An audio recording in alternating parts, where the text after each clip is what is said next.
was at this moment he knew. He fucked up. So yeah, you're probably wondering why you just watched me jump into the pool. Well, it's 7 in the morning. The pool's freezing cold. It's probably, I don't know, 50 degrees, 40 degrees or something. And I wanted to add to my point. And my point is that we as humans, we need discomfort in order to grow. I know you've heard this before, but I want to talk about it in hopefully some new and inspiring ways. So let's talk about it. This video featuring the birds because can't get him to shut up.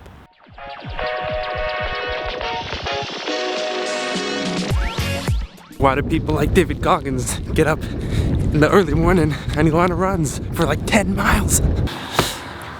Oh, why do guys in the military wake up at ungodly hours like 5 in the morning and do some good old PT? Or why do people wake up and take those awful cold showers every day? Sorry, you don't get to see me showering. This isn't that type of channel.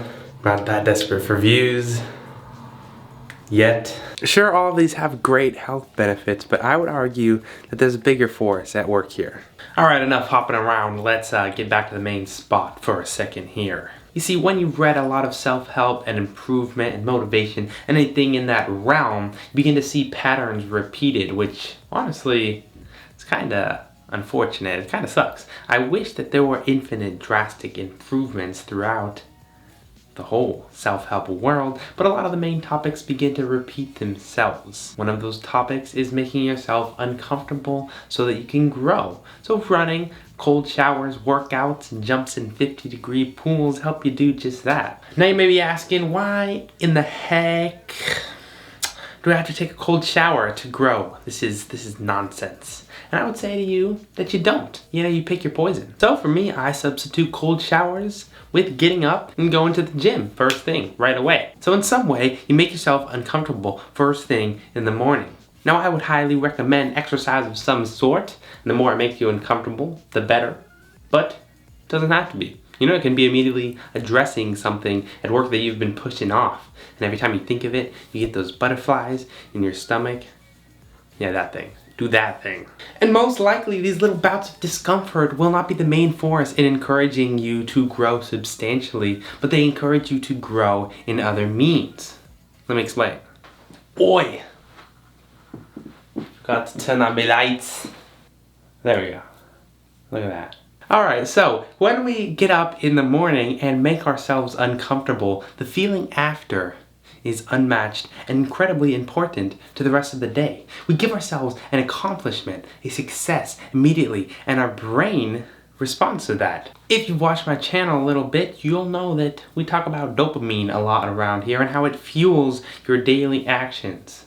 Well, this is another example. Choose your hit of dopamine. You can get it from running 2 miles and feeling excited that you've been productive and you have an accomplishment, or you can get it from immediately getting up and looking at your social media feed. Each one gives your brain a nice little hit of that dopamine, and each one encourages more of a similar action. See, I don't know about you, but when I get up and I succumb to the temptation of a new YouTube video that has shown up on my lock screen, or I start looking at my Instagram Explore page, well, the rest of the day, I find that I'm pulling myself away from unproductive habits. It almost seems like it's twice as hard to focus for the entire day. Now, on the other hand, if I get up and I ignore the phone and I go get a great session at the gym, well, now I feel accomplished and I'm ready to go out and do more. My brain has understood that I can also get a dopamine boost from completing something that made me uncomfortable and made me challenge myself. So now when I get back and I'm faced with the stress of the rest of the day and an onslaught of things that make me uncomfortable, well, I'm in a much better position and mindset than I would have otherwise been. And let me remind you, this is just from one day. Humans are incredibly habitual. So when you make this a pattern every single day, you are able to overcome stressful blockers more frequently, which is so important for life. See, I just recently watched Point Break for the first time, the original, and if you are an avid movie watcher, I know you may be appalled that I'm just seeing it now, but hold that emotion in for a second, because I want to talk about a famous line from it that kind of goes along with my point. It's from Bodhi when he says this. Fear causes hesitation, and hesitation will cause your worst fears to come true. So many of us are incredibly fearful of discomfort.